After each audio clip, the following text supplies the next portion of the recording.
नमस्कार दोस्तों, आप सब लोगों का एक नई वीडियो में हार्दिक स्वागत है। आज की वीडियो में हम देखेंगे प्रैक्टिस सेट नंबर 30 नंबर का प्रैक्टिस सेट है और टोटल इसमें टॉप 50% देखने को मिलेंगे। जैसे कि श्रृंखला आप लोगों को पता है, हर एक प्रैक्टिस सेट में हमारे जितने भी टॉपिक होते हैं उन्हीं में से सिलेक्टेड टॉप 50% लिए जाते हैं।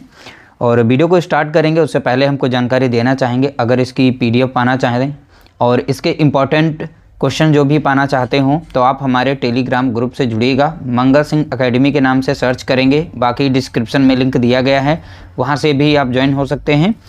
और बाकी टेलीग्राम ग्रुप पर जो है, टेलीग्राम पर जाकर मंगल सिंह एकेडमी सर्च करना, वहां पर मिलेगा आप लोगों को मंगल सिंह एकेडमी के नाम से एक ग्रुप, तो उसको ज्वाइन कर लेना। वहीं पर आप लोगों को इसका कंटेंट जो है दिया जाता है।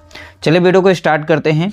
वीडियो अगर अच्छा लगे तो प्लीज़ वीडियो को लाइक जरूर किया करें और शेयर भी कर दिया करें। देखिए पहला प्रश्न दिया गया है, भीतर गांव का गुप्तकालीन मंदिर जो कि अपनी प्राचीन टेराकोटा कला के लिए जाना जाता है कहाँ स्थित है? तो आपको बताना है भीतर गांव का गुप्तकालीन मंदिर जो अपनी प्राचीन टेराकोटा कला के लिए जाना जाता है कहाँ स्थित है। 4 ऑप्शन दिए गए, इसमें से करेक्ट आंसर आप सिलेक्ट कर सकते हैं।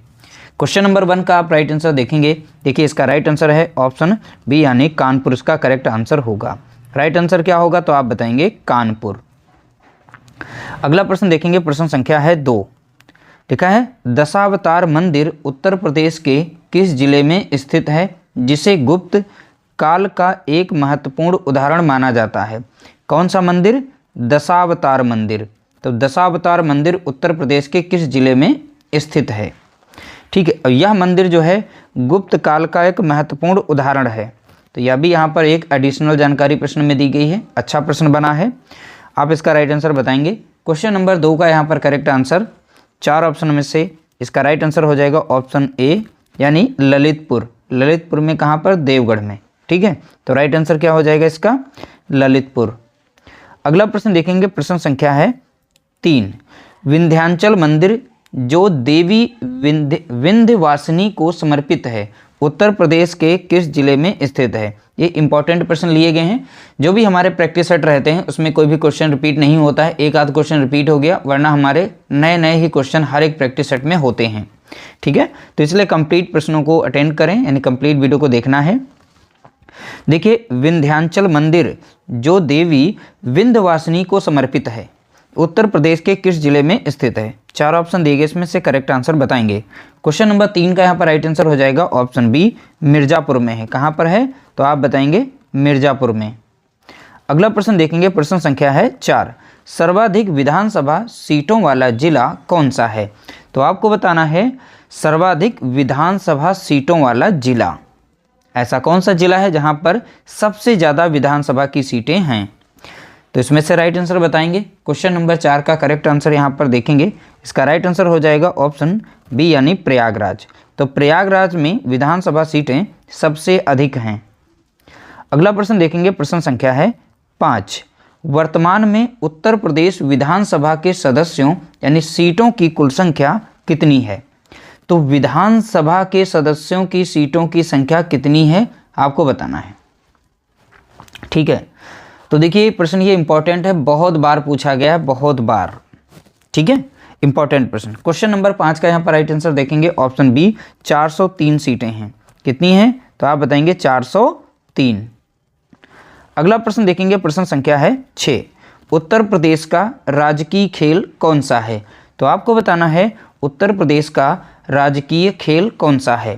क्वेश्चन नंबर 6 का यहाँ पर राइट आंसर देखेंगे, 6 का राइट आंसर क्या हो जाएगा तो आप बताएंगे ऑप्शन सी हॉकी। तो उत्तर प्रदेश का राजकीय खेल क्या है तो आप बताएंगे हॉकी है।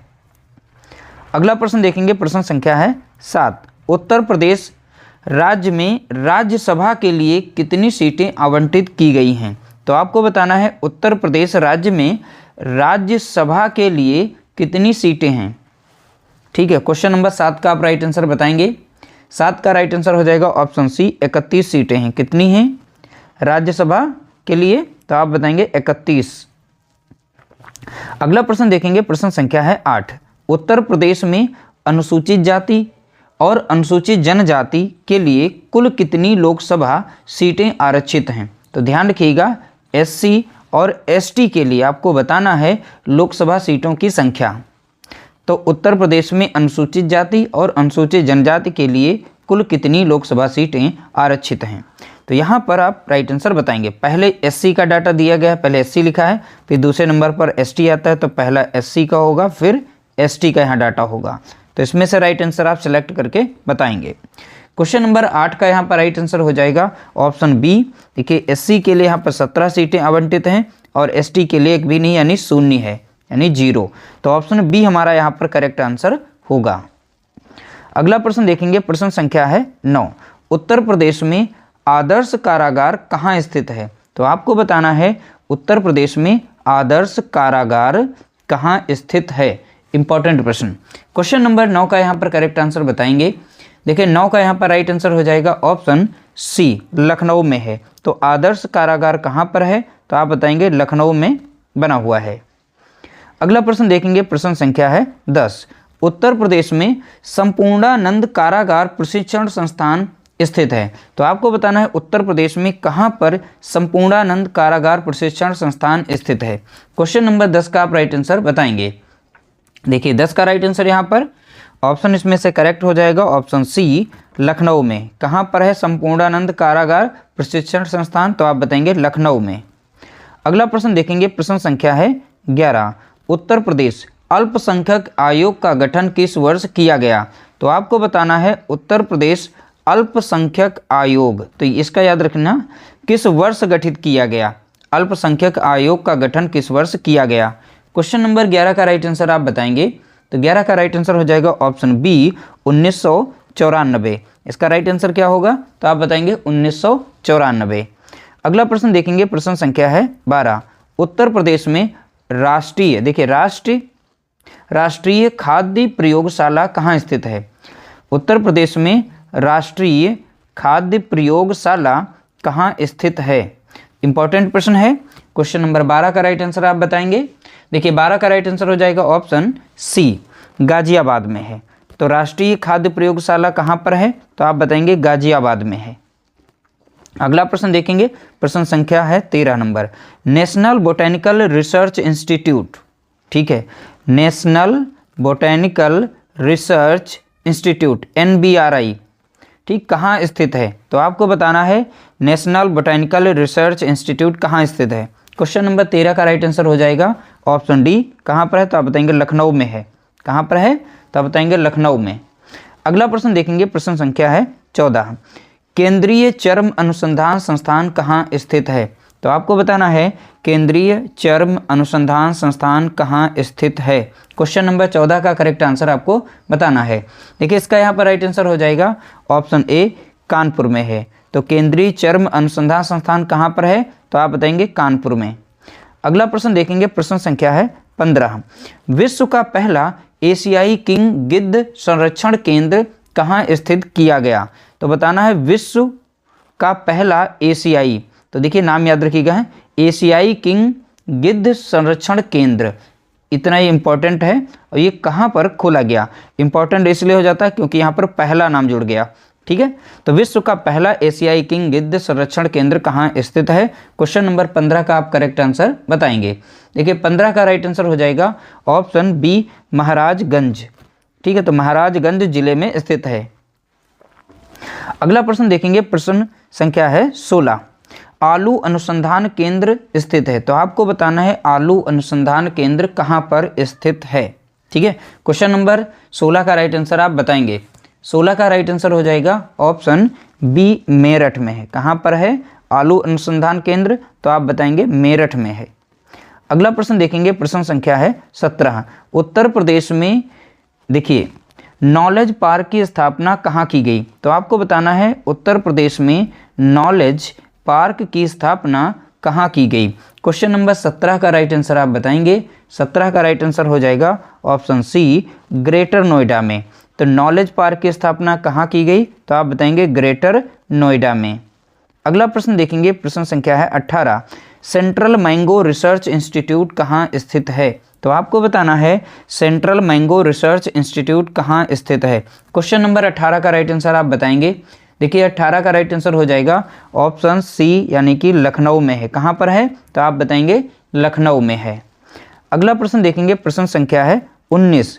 प्रत्येक वर्ष विश्व आर्द्रभूमि दिवस, ठीक है, कब मनाया जाता है? तो आपको बताना है प्रत्येक वर्ष विश्व आर्द्रभूमि दिवस कब मनाया जाता है।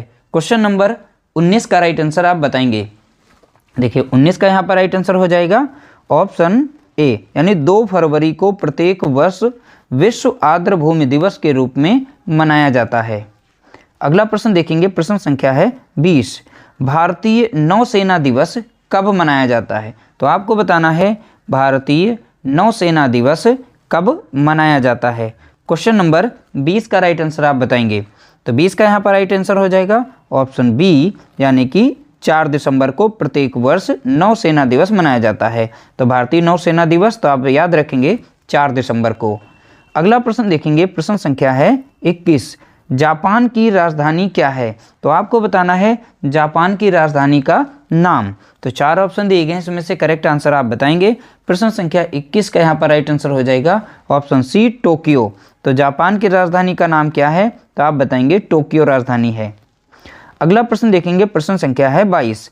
ब्राज़ील की राजधानी का नाम क्या है? तो आपको बताना है ब्राज़ील की राजधानी का नाम। प्रश्न संख्या 22 का यहाँ पर राइट आंसर हो जाएगा ऑप्शन डी, ब्रासीलिया। याद रखिएगा ब्रासीलिया इसका करेक्ट आंसर होगा। तो ब्राज़ील की राजधानी का नाम क्या है? तो आप बताएंगे ब्रासीलिया। अगला प्रश्न देखेंगे, प्रश्न संख्या है 23। ऑस्ट्रेलिया की राजधानी का नाम क्या है? तो आपको बताना है ऑस्ट्रेलिया की राजधानी का नाम। क्वेश्चन नंबर 23 का राइट आंसर यहाँ पर हो जाएगा ऑप्शन बी, कैनबरा। तो ऑस्ट्रेलिया की राजधानी क्या है? तो आप बताएंगे कैनबरा है।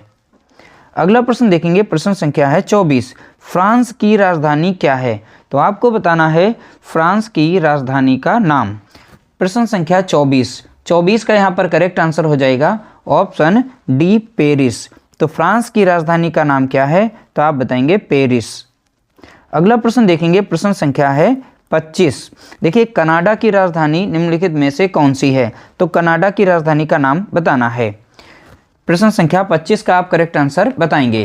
देखिए 25 का राइट आंसर हो जाएगा ऑप्शन सी, ओटावा। तो कनाडा की राजधानी क्या है? तो आप बताएंगे ओटावा है। अगला प्रश्न देखेंगे, प्रश्न संख्या है 26।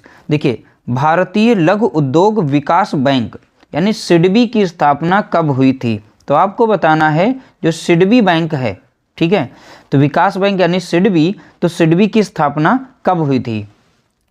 प्रश्न संख्या 26 का आप करेक्ट आंसर गेस करेंगे, यहाँ पर कौन सा राइट आंसर होगा। देखिए 26 का यहाँ पर करेक्ट आंसर हो जाएगा ऑप्शन ए, 1990 में। 1990 में सिडबी की स्थापना हुई थी। तो इसका फुल फॉर्म क्या है? भारतीय लघु उद्योग विकास बैंक, ठीक है, ये नाम भी याद रखिएगा। अगला प्रश्न देखेंगे, प्रश्न संख्या है 27। भारत का सबसे बड़ा व्यापारिक बैंक है। तो भारत का इनमें से सबसे बड़ा व्यापारिक बैंक यानी वाणिज्यिक बैंक है या व्यापारिक बैंक है, वो कौन सा है? प्रश्न संख्या 27 का आप राइट आंसर बताएंगे। देखिए 27 का राइट आंसर हो जाएगा ऑप्शन बी हो जाएगा, ऑप्शन बी यानी कि एसबीआई हो जाएगा, ठीक है, एसबीआई इसका करेक्ट आंसर होगा। अगला प्रश्न देखेंगे, प्रश्न संख्या है 28। भारतीय स्टेट बैंक यानी एसबीआई का मुख्यालय कहाँ है? तो आपको बताना है भारतीय स्टेट बैंक यानी एसबीआई का मुख्यालय कहाँ पर है। प्रश्न संख्या 28 का यहाँ पर राइट आंसर आपको बताना है। इसका राइट आंसर हो जाएगा option A, Mumbai. Correct answer क्या होगा? तो आप बताएंगे मुंबई। अगला प्रश्न देखेंगे, प्रश्न संख्या है 29। भारत में कृष्ण क्रांति किस क्षेत्र से संबंधित है? तो आपको बताना है भारत में जो कृष्ण क्रांति है ये किस क्षेत्र से संबंधित है, ठीक है। प्रश्न संख्या 29 का यहाँ पर राइट आंसर बताना है। 29 का राइट आंसर हो जाएगा ऑप्शन सी, पेट्रोलियम से। किससे संबंधित है? तो आप बताएंगे पेट्रोलियम से। अगला प्रश्न देखेंगे, प्रश्न संख्या है 30। भारत का सबसे बड़ा नमक उत्पादक राज्य कौन सा है? तो आपको बताना है इनमें से भारत का सबसे बड़ा नमक उत्पादक राज्य का नाम। प्रश्न संख्या 30 का आप करेक्ट आंसर बताएंगे। देखिए यहाँ पर 30 का राइट आंसर हो जाएगा option B, Gujarat. Right answer क्या होगा? तो आप बताएंगे गुजरात। अगला प्रश्न देखेंगे, प्रश्न संख्या है 31। सौर मंडल के बड़े उपग्रहों में से एक टाइटन निम्न में से किसका उपग्रह है? तो आपको बताना है जो टाइटन यहाँ पर जो उपग्रह है किस ग्रह का उपग्रह टाइटन है? ठीक है, तो देखिए अब इनमें से बताना है किसका ये टाइटन जो है उपग्रह है। 4 ऑप्शन दिए गए, करेक्ट आंसर बताएंगे। देखिए यहाँ पर 31 का राइट आंसर हो जाएगा ऑप्शन बी, शनि का उपग्रह है। तो टाइटन किसका उपग्रह है? तो आप बताएंगे शनि ग्रह का उपग्रह है। अगला प्रश्न देखेंगे, प्रश्न संख्या है 32। 2 अक्षांश रेखाओं के बीच की दूरी लगभग होती है। देखिए ग्लोब होता है, तो ग्लोब में इस तरह से जो लाइंस बनी होती हैं तो ये सभी के सभी अक्षांश कहलाती हैं। ठीक है, एक ग्लोब में और भी लाइंस होती हैं, कुछ इस तरीके से बनी होती हैं, तो ये देशांतर कहलाती हैं, ये देशांतर हैं। और ये वाली लाइन क्या है? अक्षांश कहलाती हैं। तो ध्यान रखिएगा, अक्षांश। अब देखिए यहाँ पर बोला गया 2 अक्षांश के मध्य की दूरी, यानी इस लाइन के, इसके और इसके मध्य के बीच की दूरी कितनी होती? 2 अक्षांश के मध्य की दूरी कितनी होती? याद रखिएगा लगभग में, ये एनसीईआरटी वाला प्रश्न है, पूछा जा सकता है, तो लगभग में ही बताना है। जो भी डाटा दिया गया करेक्ट है, ये पीवाईक्यू प्रश्न है। ठीक है, 2 अक्षांश रेखाओं के बीच की दूरी लगभग होती है, कितनी होती है? तो आप बताएंगे ऑप्शन सी, 111 किलोमीटर की लगभग दूरी होती है। कितनी होती है? तो आप बताएंगे 111 किलोमीटर की दूरी। 32 का राइट आंसर हो गया ऑप्शन सी। अगला प्रश्न देखेंगे, प्रश्न संख्या है 33। कुल अक्षांशों की संख्या कितनी है? यह भी पीवाईक्यू में पूछा गया है। ठीक है, एग्जैक्ट संख्या बतानी है। कुल अक्षांशों की संख्या कितनी है इस ग्लोब में? एक देखिए यहाँ पर भूमध्य रेखा वाला एक अक्षांश हो गया, बाकी इस साइड में होंगे सब ऐसे। ठीक है, और यहाँ पर होंगे, तो यहाँ पर कुल संख्या पूछी है तो बतानी है कुल संख्या कितनी होगी। ठीक है, तो कुल संख्या हमको बतानी है, जो कि प्रश्न में जो भी डाटा दिया गया इसके अकॉर्डिंग आपको बताना है। ये पीवाईक्यू प्रश्न है, जो भी राइट आंसर यहाँ पर सेलेक्ट किया जाएगा एकदम करेक्ट है। देखिए 33 का यहाँ पर राइट आंसर अगर देखें तो ऑप्शन सी हो जाएगा 179। ठीक है, ये करेक्ट आंसर हो जाएगा। कुल अक्षांशों की संख्या कितनी है? तो आप बताएंगे 179। और आप लोगों को डिटेल में और भी चीज़ें मिल जाएंगी, इसमें 181 कहीं कहीं लिखा होता है, तो उसके लिए कुछ और रीज़न होता है, तो वो आगे बताया जाएगा। ठीक है, तो यहाँ पर कुल अक्षांशों की संख्या अगर दी जाए, ठीक है, तो आपको बताना है 179। अगला प्रश्न देखेंगे, प्रश्न संख्या है 34। वायुमंडल में सर्वाधिक कौन सी गैस मिलती है? तो आपको बताना है वायुमंडल में सर्वाधिक गैस का नाम। ठीक है, 34 का यहाँ पर करेक्ट आंसर आप बताएंगे। 34 का राइट आंसर हो जाएगा ऑप्शन सी, नाइट्रोजन सबसे अधिक मात्रा में पाई जाती है। दूसरे नंबर पे बताया जाए तो ऑक्सीजन को बताना है, और तीसरे नंबर पे पूछा जाए तो आप कार्बन डाइऑक्साइड को बताना है।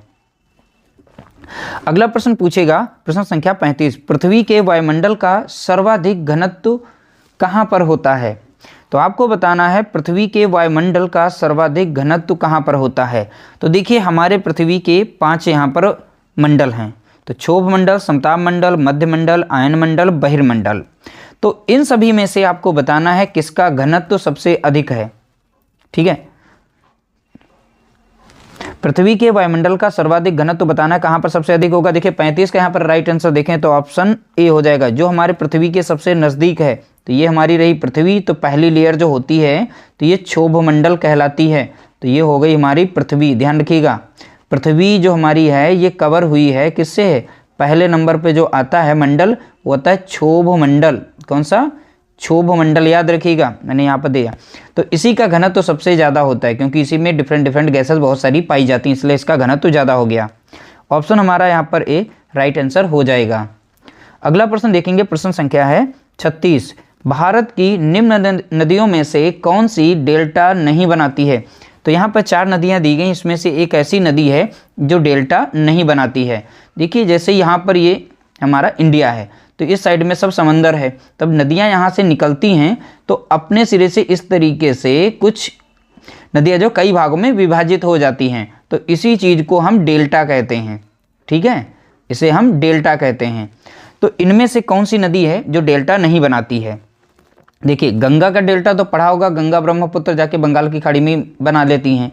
ठीक है, गोदावरी भी बनाती, गोदावरी भी इस साइड में बहती, यानी अरब बे ऑफ बंगाल की खाड़ी की तरफ बहकर आती हैं।